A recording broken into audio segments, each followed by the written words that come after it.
Choosing Chaos, Solo Motherhood by Choice, the podcast for women who are done waiting for the one and ready to become the parent on their own damn terms. We're talking fertility, pregnancy, emotional chaos, and the village that it takes to raise a kid. Sometimes you're crying in the bathtub. Sometimes you're crying because your toddler bit you. And sometimes you cry because you chose all of this. Welcome to Motherhood, solo style. Let's get into it.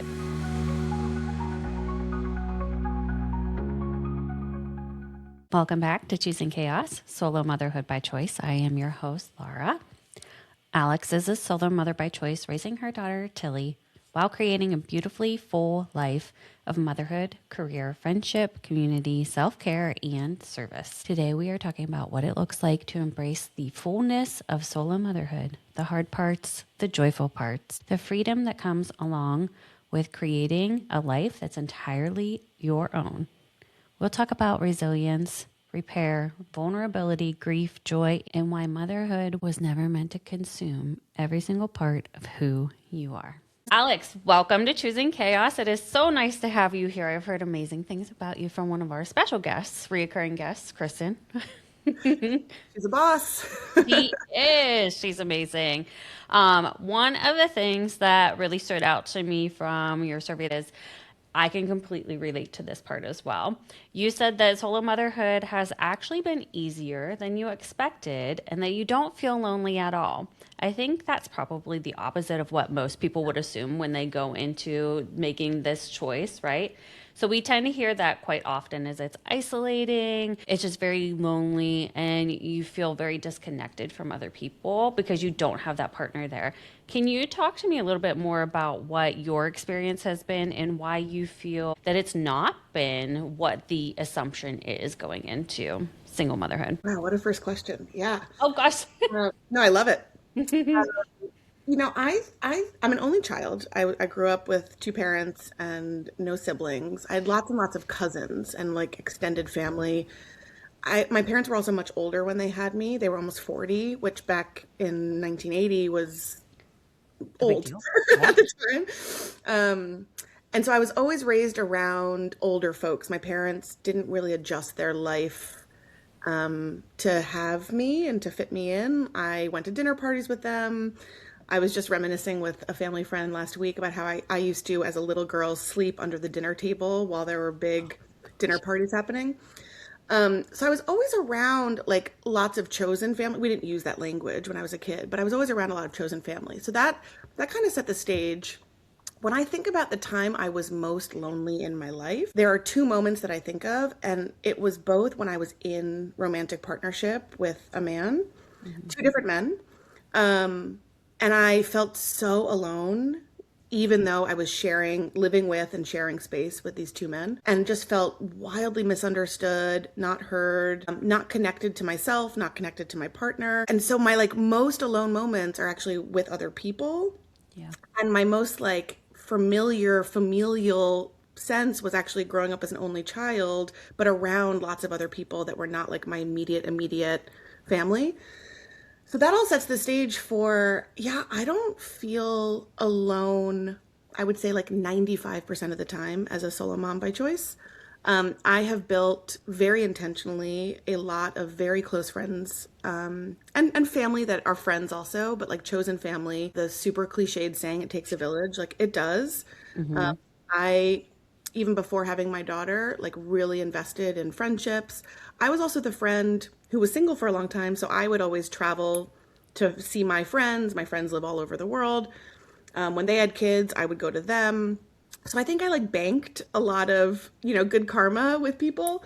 So when I got pregnant, like people just started showing up for me in wonderful ways. And some people that I was surprised about that I didn't necessarily feel so close to, but people really showed up. So part of my answer to the question is like, I don't actually feel very alone because I think there's a lot of people around me that want me to succeed, that love my daughter, that have their own special relationship with my daughter, that I could not be like more happy with. I always thought like, oh, I'll be so jealous if one of my friends is like the cool auntie to my daughter. No way. Like it is the best feeling ever. It's amazing. And so I think a lot of it is like chosen family. A lot of it is being in community with other women. Our Colorado Solo Mom by Choice group is pretty famous nowadays. Like we have a really amazing group in Colorado. We have a little subgroup of like 6 women that we get together and hang out and have a text thread and support each other.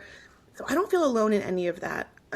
The one moment I think I sometimes feel alone is in decision making.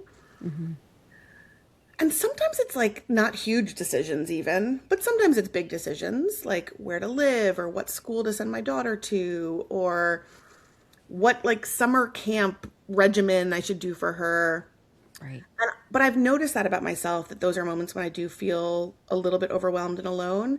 And so I've actually asked one of my best friends to basically serve as co-parent in those moments. And That's so smart. he's like a fabulous gay man and doesn't have kids yet and is living like a very fun single gay man life and is an amazing uncle to my daughter and loves her like his niece. And when I say like Grant, I need a decision making partner, he's like, okay, what's the information? What are the facts? What are we talking about? And so I've learned to ask for help in those moments when I feel a little bit alone or overwhelmed, especially in like decision making. But other than that, like life is too busy, life is too full. I'm alone at night quite a bit, but my God, I like that quiet. So that's okay for me. That Uh, 1 hour at night where you actually get to yeah. have some time to yourself. Yeah, and like there's always something to do or some show to watch to be mindless. I don't Right. know. I don't feel like super alone on my journey. I feel like a lot of people are rooting me on. A lot of people care for my daughter beyond just me. And yeah, I think the things I thought were going to be really hard just aren't that hard. I Right. thought like logistics were going to be really hard. And like, yeah, it's a pain in the butt to do drop off and pick up every single day and not have anyone else to do it. I've just made some choices about my life and how I design my day to day so that I can make it easier for myself. I've also invested in building like a pretty deep babysitter bench. And I am really not shy about using babysitters.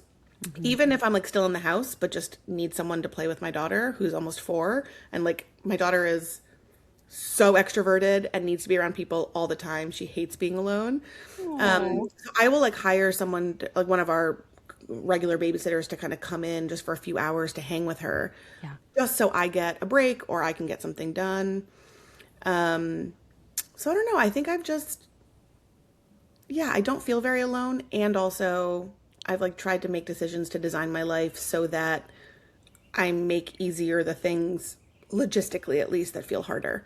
Right. And then I've asked people to step in when I need help with like decision making, which is the only time that I feel that's like the only time I've really Yeah. felt overwhelmed is with Yeah. decision making.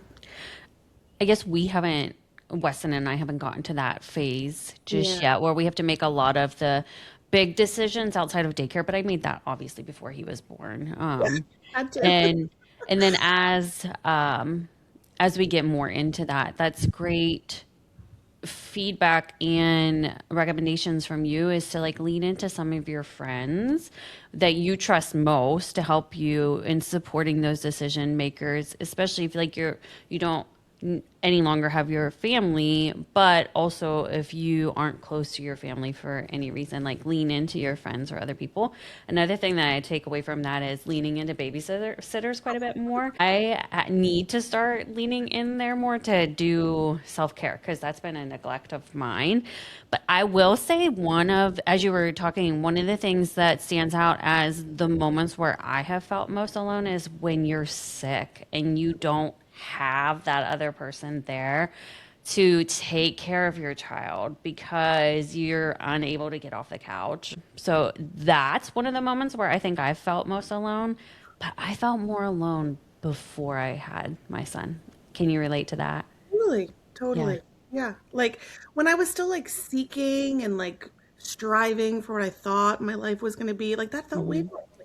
Dating, oh my God, way more lonely when I was Yeah. dating than now.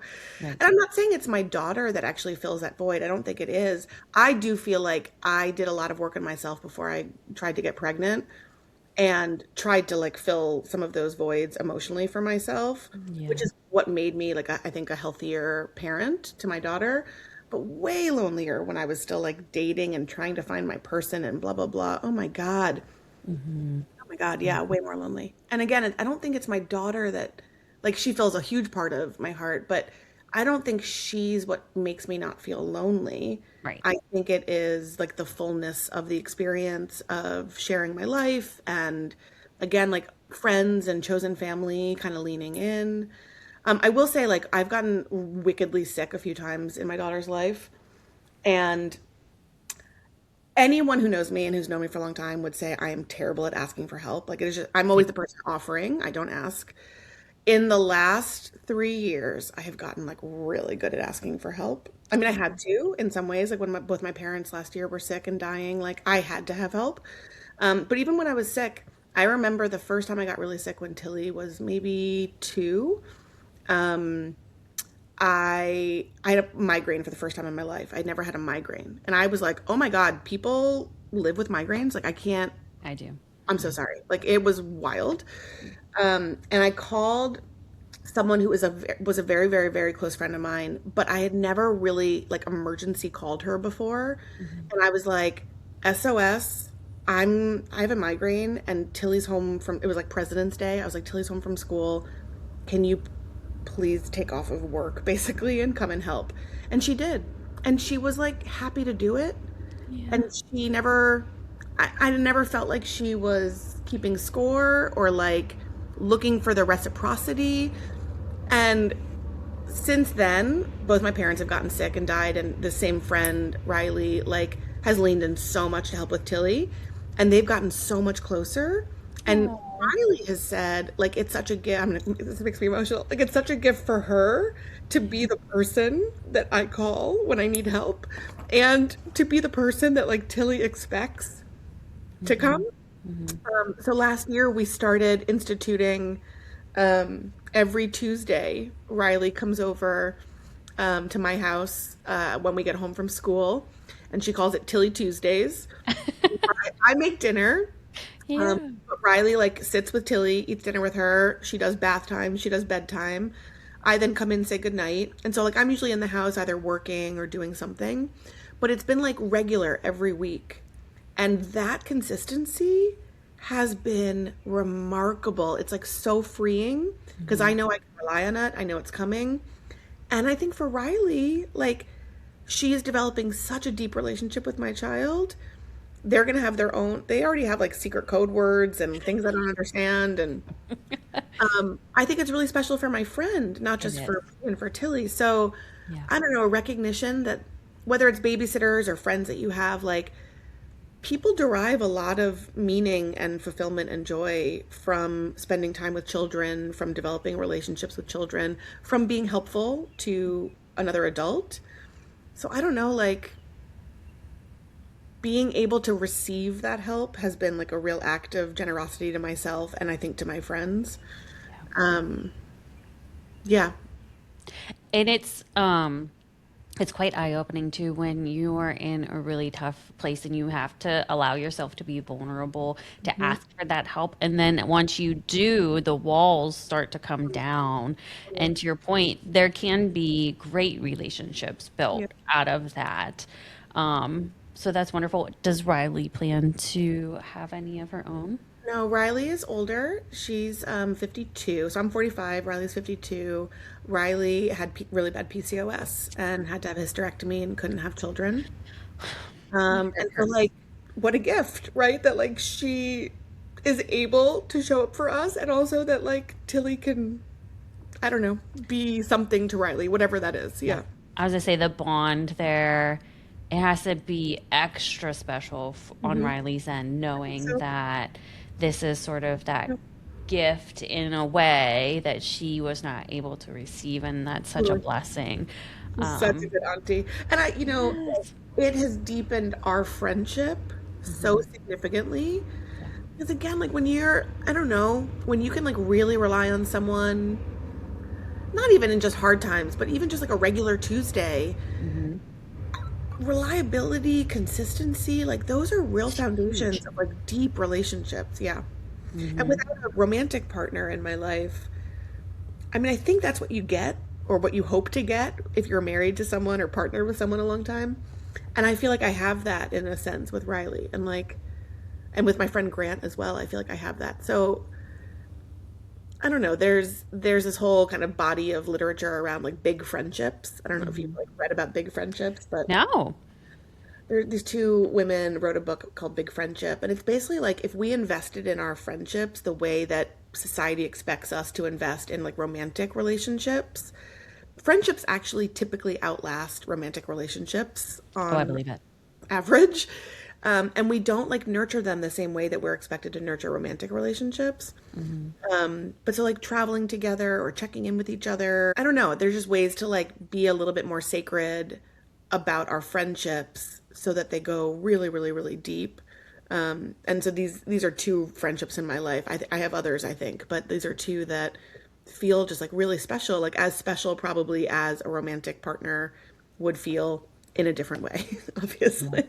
Yeah, absolutely. Shifting gears just a little bit, something that you had mentioned is that if something isn't going well, there's no one to resent because you're only mad at yourself for a short period of time. There's actually something really freeing about that, right? Has becoming a solo mom by choice given you more confidence in Totally. owning your own instincts and your ability to make the decisions when Grant is not able to be there for you to help support making those decisions. For sure. I mean, the thing people like to, when they find out I'm a solo mom, first reaction for most people is like, "Oh, that must be so difficult." And Right. first thing I always say is like, "Actually, it's a lot easier than you would think, and it's a lot easier in ways that you probably wouldn't understand." Mm-hmm. And I say, energetically, it is easier. I am navigating one little human and one big human. There's not a third human I have to navigate who I'm not responsible for someone else's experience. I'm heterosexual, so it would have been a male partner, right? Like I'm not responsible for like the dad's journey to bonding with their baby or to figuring out what kind of parent they want to be. I'm not having to navigate like, oh, 6 weeks after I gave birth, this person wants to be intimate and I don't want to. Like Right. none of that. So energetically, emotionally, I have felt this is so much simpler and so much cleaner. Um, and on a bad day, of which I have many in parenting, I really, 3.5, almost 4 is real challenging for me. There are lots of Fair. moments that I'm not proud of myself with how I react to something. And if there was another adult in the house, I know myself well enough now, I think it would make it so much worse for me because I would feel completely judged by that person. Yeah. I would feel like embarrassed that I didn't handle the situation with my daughter perfectly, like according to Dr. Becky or whatever.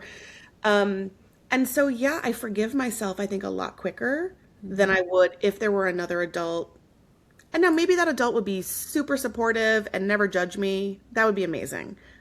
I don't know how realistic that is. I'm not sure. But I also am not then judging the other person for how they're parenting my child. Like, Yeah. it's just energetically very clean between my daughter and I, and it feels simpler. I think I'm kinder to myself Right. because I'm my own judge and I am not going to stew and like be mad at myself for days on end. Like I will forgive myself pretty quickly. Partly because I will apologize to my daughter and we will do a repair moment.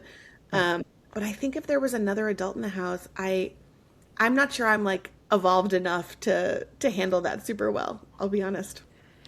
It's also an additional person, not to just have like an opinion on the things that you're doing, but to also maybe raise, make food for, Yeah, keep totally. track of. It's like an additional mental load to have Mhm. that other person with you on a day-to-day basis. And I never thought about the how I react in or what I teach my son and then the potential party having their opinions on that. I guess I hadn't really like thought of that before, but that's a good way of looking at it too.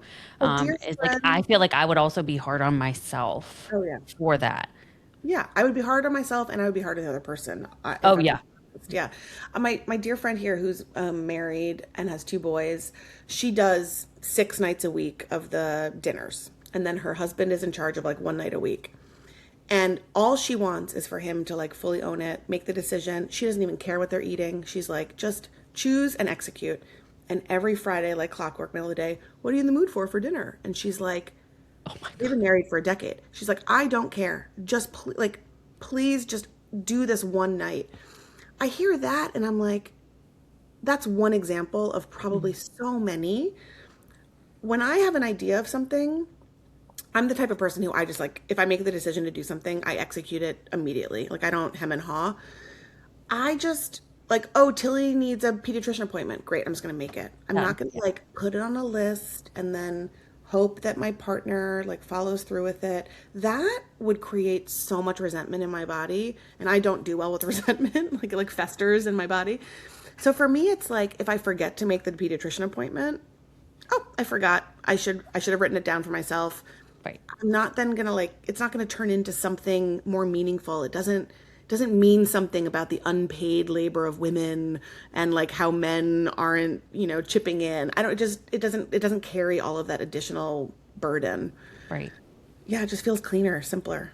That would frustrate me to have to make the decision for meals all week and then Yeah. you give the opportunity to somebody else and then they still can't do it. I think Yeah. back to dating when some guys that I would date, they'd be like, "What do you want to do tonight?" I don't know. What do you want to do tonight? And it's like, can I just not think of one thing for once? You Yeah. just pick something. I don't Yep. care. I don't Yep. care what it is. I don't care if we just sit and stare at the wall. Just pick something. Yep. Totally. Yeah. There's something easier about like when you're thinking about like bringing on a new employee and you're like, oh my God, but training them is going to be so hard. It's just Yep. easier to do it myself. That's like kind of my mentality with this, which is, yes, I have a much longer list of things to do than my friends who are partnered and have children. But in some ways, like it's just easier just to do it if it's when I'm awake in bed at 5 a.m. because I wake up early, or Hmm. if it's when I'm going to bed at 9 p.m. and I'm on my phone before I go to sleep. Like, I just get to handle things, and Yeah. I'm good at handling things. And so Yeah. I would It's rather, also easier not to train somebody to do it the way that you want to do it. And then when they don't do it the way that you expect it to be done, then it's like, well, I just have to do it myself anyway. totally. And I will say, like with babysitters, we have one. Calling her a babysitter feels like undervaluing her role in our life. She's like a family member, but she's not a full time nanny for us at all. We use her pretty infrequent, like irregularly. Her name is Fernanda. Um, I joke that she's like my second daughter because she's 23, and in some ways, like I do a lot of life coaching with her, and I like co-signed her lease to her apartment to like help her, move forward in life. Um, she's like family, and also it is a pay relationship. Hmm. And so she has learned over the last 2 years of babysitting my daughter how I like things, how Tilly likes things. And like again, energetically, it's all just a little cleaner Yeah. because it's not purely a transactional relationship because she's gotten so close with us. But like at the end of the day, I'm paying her and she's doing a service and she wants to do it how we like it in our house or what our expectations are. So I don't know. Yeah, again, energetically, it's just like a little cleaner. There's like less gray area. There's less like unspoken stuff, you Yeah. know? The title of your episode is going to be Life is Full. And so your life is beautifully full. Yeah. Reading through your daily schedule, I found myself smiling because parts of it sound incredibly familiar to my life. And balancing motherhood, work, friendship, self care, community, grief, and all the other everyday moments in between. How are you finding time and space to hold it all together? As well as what does that balance look like for you in this season of your life? God, things are in balance. I was going to say things are really out of balance, but I don't know if that's true. I think things are pretty in balance because they're like balancing themselves, meaning I don't have extra hours in the day. Someone sent me that meme recently on Instagram, like, what did I used to do between 5 and 8 p.m. before I had a kid? And I literally like do not know. I must have gone to the gym or something. I honestly don't know. Um, but I'm like 5 to 8 p.m. Those are my like most insane hours because my daughter is awake and trying to go to bed. Um, I live and die by my calendar. I mean, like, if something's not on my calendar, it absolutely will not happen in my life. I use like an app to track all of my to-dos, but I Oh, categorize it by like, so I run a company, my home, Tilly. Since my parents have both passed away, like kind of my family estate that I'm trying to process through. So the house in New York and all my parents' stuff. So I'm like very organized by categories of things. I also last summer when my life kind of flipped upside down when I got a call that my mom was sick and dying. And then it was pretty clear that my dad was going to go very soon after, and he died about 5 months after my mom died. I posted in one of the Facebook groups in Colorado, like City Park Moms, which is this incredible moms group. And I said like, I need help, and I'm not totally sure exactly what kind of help I need. I just know I need help because I'm going to be going back to New York a lot, and I live in Colorado and I have a dog and plants and life. And through that, I hired what is now called like a house manager. yeah. And I'm on my third house manager in the last year and a bit. And her name is Melody, and she is amazing. And like, I just can hand so many things off to her, and she handles a lot of stuff. I also had hired this woman, just a mom from the mom group, to help me basically sort through and deal with all of the stuff that was related to my mom and my mom's passing. But I paid those two individuals. So I like hired some help to really take care of my day-to-day life. My life is like less chaotic today than it was a year ago, but I still run a business. I'm the chair of a nonprofit board. I have a toddler. I just tried to do another embryo transfer. It did not stick. But in my head, I was like, I'm going to have another kid. And that's insane. We just moved to a new house in May. I'm now like dealing with this house here in New York. Like there's a lot. Like my life is very full. But I am without a doubt like a big proponent of if you have any kind of financial resources, like this is the time in life to spend that kind of extra money. Like I might be shooting myself in the foot for retirement, but I just believe that this is the hardest season of life that I'm in currently. Like I was sort of a textbook sandwich generation, had a toddler, was caring for my dying parents. Yeah. And I was like, this is insane. And no person could do all of this. And so I invested in hiring this like house manager to really help me. It was a huge relief. I use the house manager now sort of more, for more common things, but still as I'm going back and forth to New York a lot, like she's helping with a lot of stuff in Colorado. So that's part of it. The other thing is I invested in a more expensive gym than I've ever belonged to because it has childcare. Yes. So they have this great, like, it's Lifetime. They're all over the country, I think. But Yeah. I didn't know they were still around, to be honest. oh my God, it is amazing. They have this great kids club. So every Saturday morning and Sunday morning, without fail, like we will go for 2 hours. Tilly will do the kids club. I will get a workout in, sit in the massage chair, get a tea. Sometimes I work on my laptop for an hour from the cafe, whatever I need. But like that is 4 hours of childcare a weekend that I take care of myself and or something that I need to take care of. And then because both my parents died of things that were like pretty, I don't want to say preventable, but like addressable that had to do with health, I now like see a trainer 2 times a week. And again, it's not cheap at all, but I'm seeing it as like an investment into not only myself right now, but like I would like to be around for my daughter. I was Lily's 41 when I future. had her. Yeah. I wasn't like the youngest mom. And so like, what do I need to do now to invest to be healthy for later on down the road?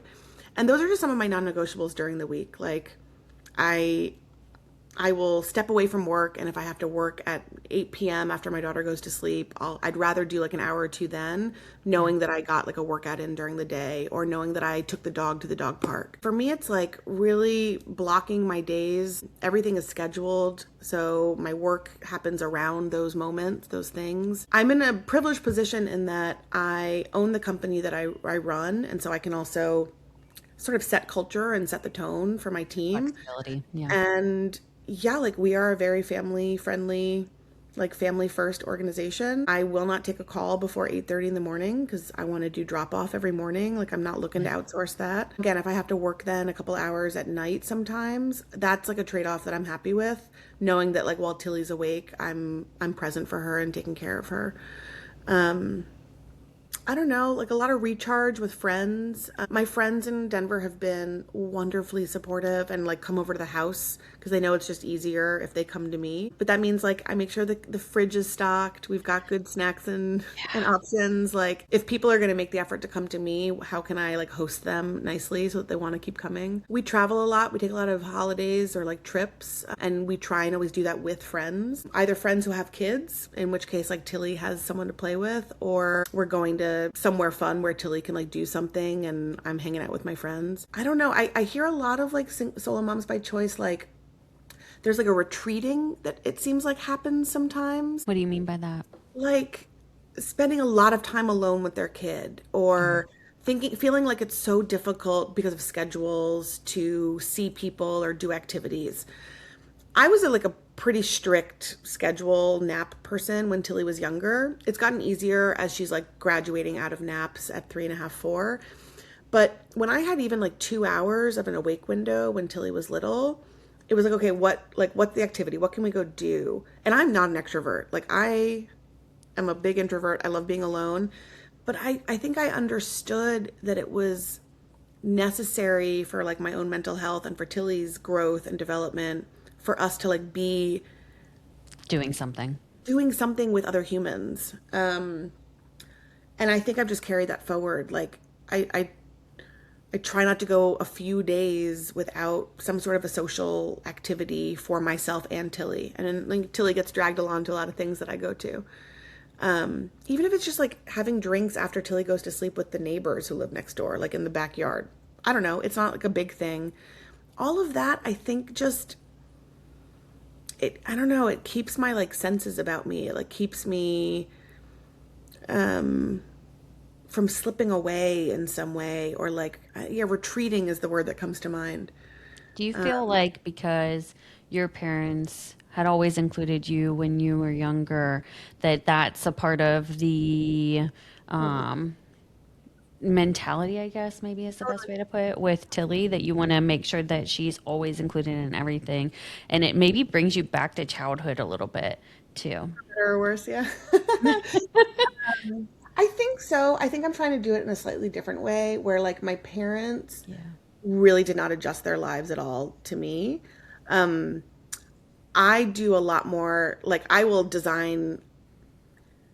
Tilly's with me a lot, or I mean, she's in school during the day or camp during the day, but like when she's not, we do a lot of things together, but we're usually doing like fun things for her. But I'm Yeah. also like, can we do that with our friends, or can we buddy up with other families? I'm not sure my parents did that so much, but also like if we're having a dinner party at the house, like, okay, let's invite all the kids also. Like it doesn't have They to be can just all. Yeah. adults. Um, we're starting this group of 6 of us, the solo moms, that Kristen's a part of. We had a brunch at my house like 2 months ago, just the moms. And it was all like, everyone was like, oh my God, this is amazing. We need this. Like, we do this again. This was so fun. Like we actually had a conversation. Yeah. And can we do that once a week? No, that's not realistic. That's too Right. much. Hmm. Could we do it once a month? Probably. Even better, can we hire a babysitter to like watch the kids so that the moms can sit and talk? Like that's where I'm trying to now think about how to design community time. I consider that community.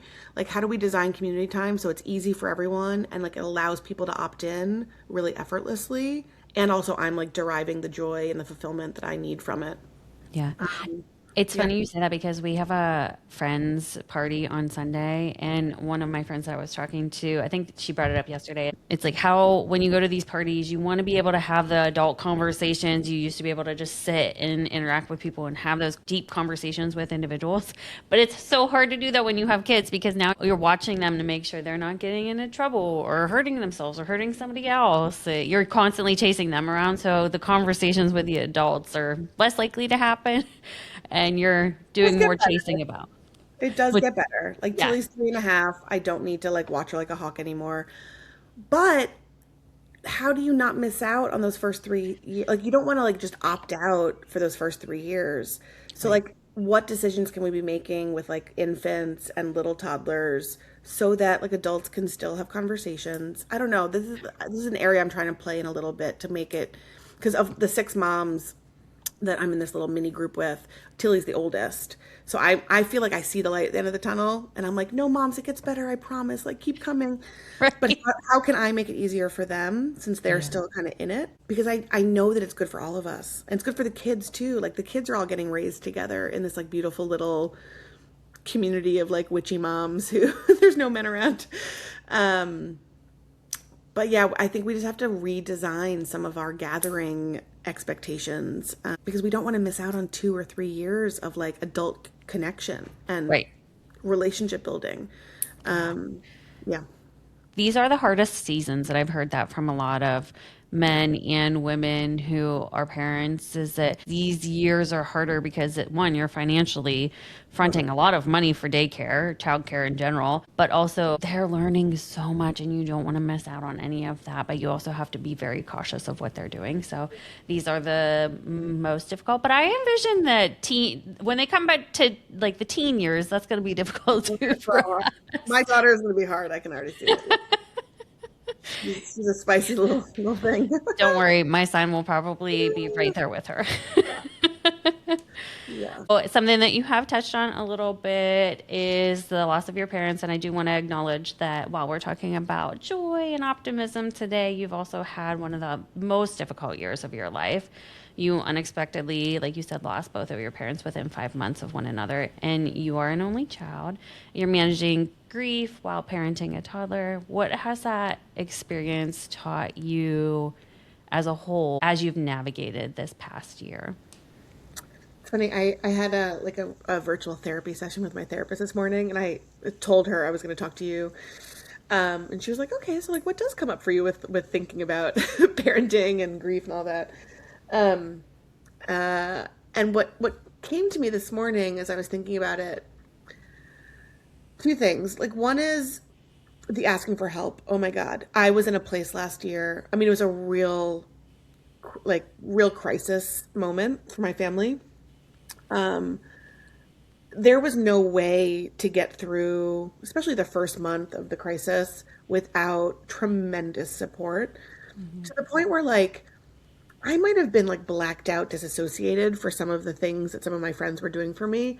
I remember I got a call that my mom was not well and I had to come back east. I brought Tilly with me. We packed for like a few days thinking, we'll come, we'll check in, we'll go back to Colorado. We were here for a month dealing with what was the last month of my mom's life. It was very surprising. And as I realized that my mom was going to die within a few days, I really didn't want Tilly here for that. Mostly because like I needed space for myself Agree. Yeah. to go through Mhm. that. Yeah. So I flew back to Denver with her, and my friend from college, who's like one of my closest friends in Colorado, her kids are older. They're now 11 and 10. But Katie was like, we'll take Tilly.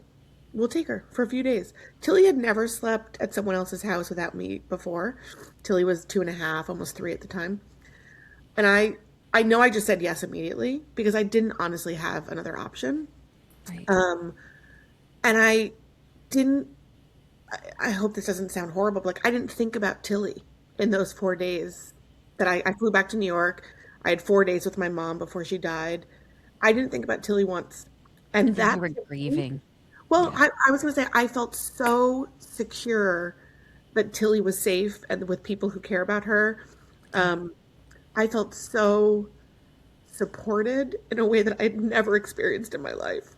And it So, allowed you to be present in the so moment that you present. needed to be. Yeah. So present. I never, I've lost a lot of people in my life, but losing my mother was like kind of a next level thing. I was so present with her for those last 4 days.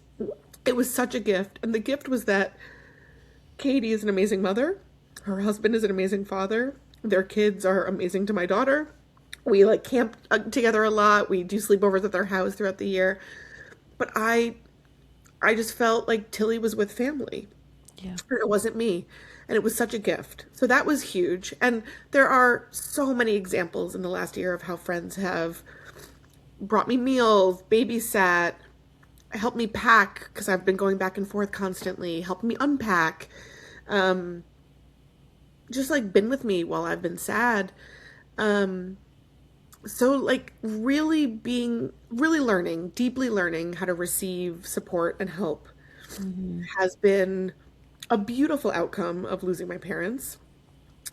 Really letting people show up for me in like really unsexy ways, but that previously I would have felt really embarrassed that people were helping me with, like unpacking things or I don't know, like setting up for my mother's memorial service, just like mundane stuff.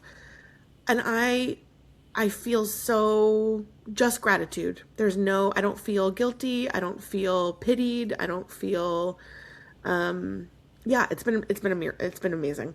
And especially with how people have shown up for Tilly and taking care of her. That's one thing.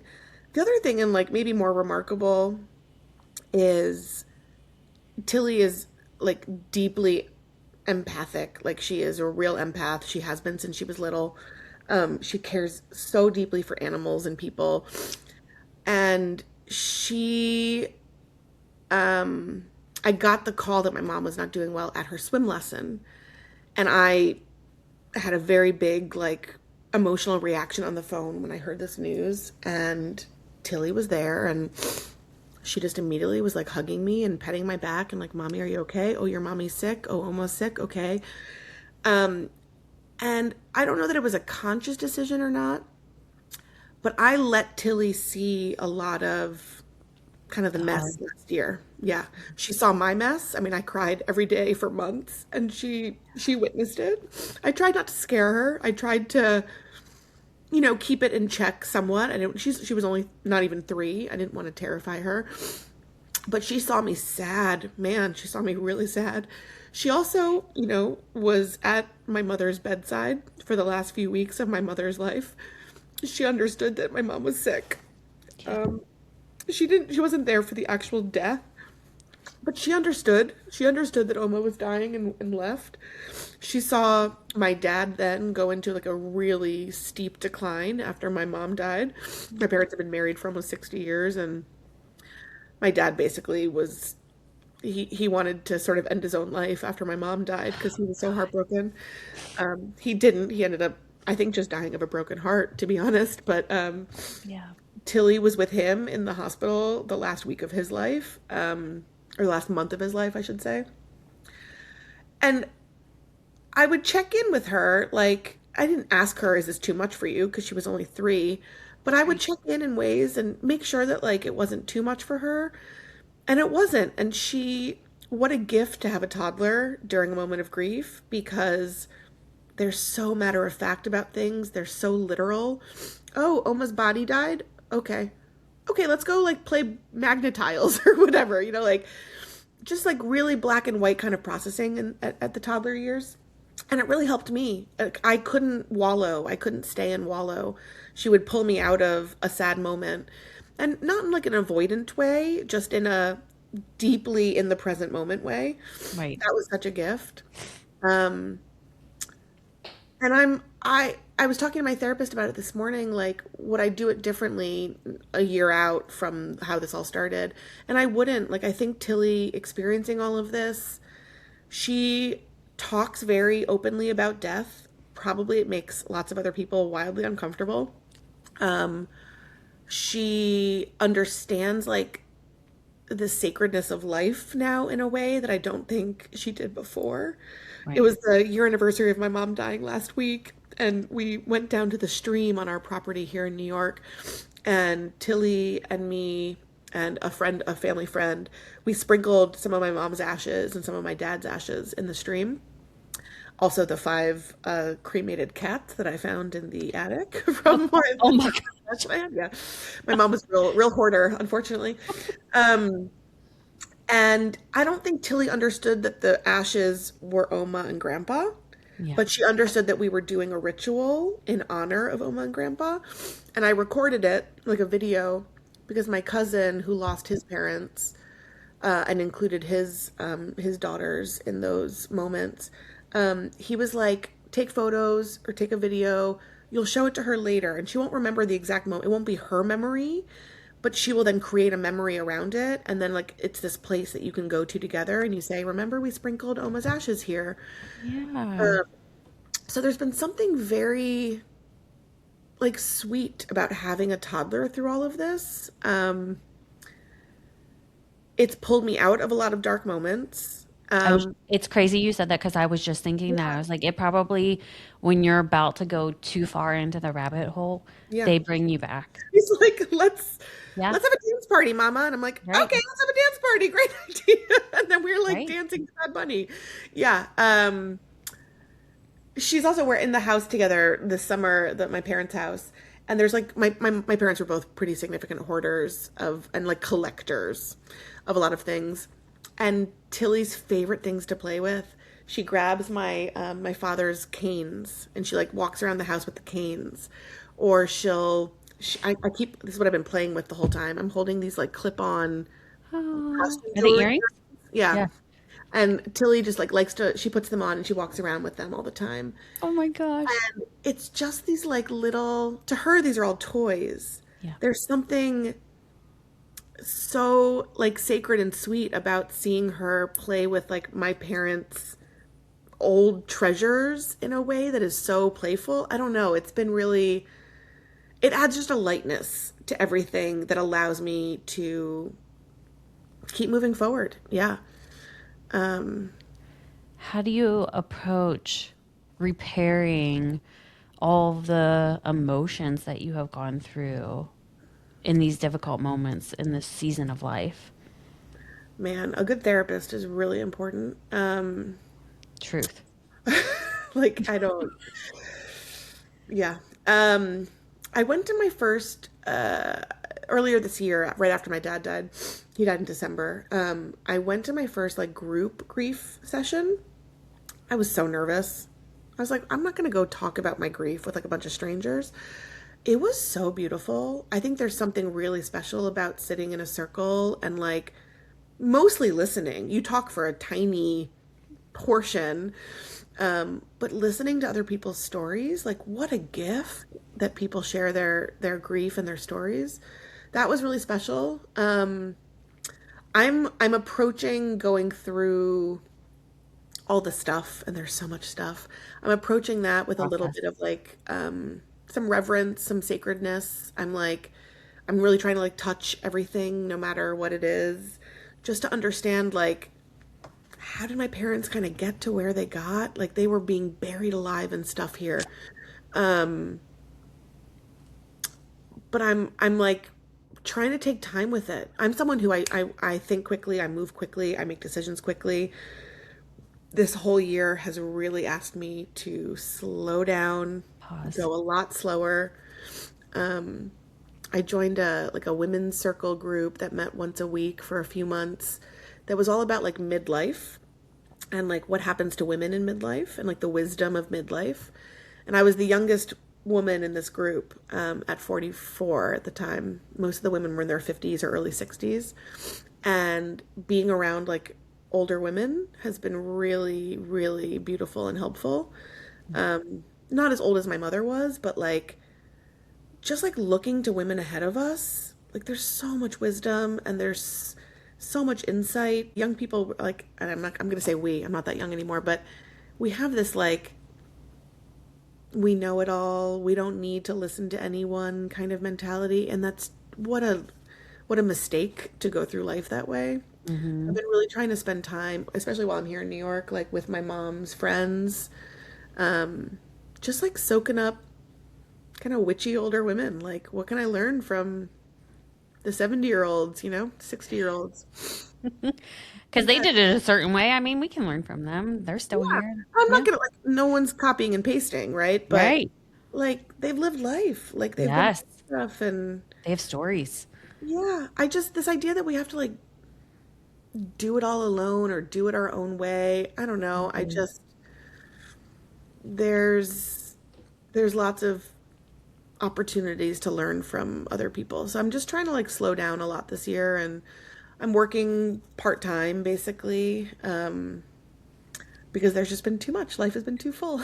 I've had too many things. Sounds like it. Yeah. To hear more about Alex and her journey as a single mother by choice, join us next week for part 2 of her episode. We'll explore what it means to always be the strong one, navigating dating and relationships, finding joy again through the grief, and what it looks like to build the community we all need along the way. We will see you next week on Choosing Chaos.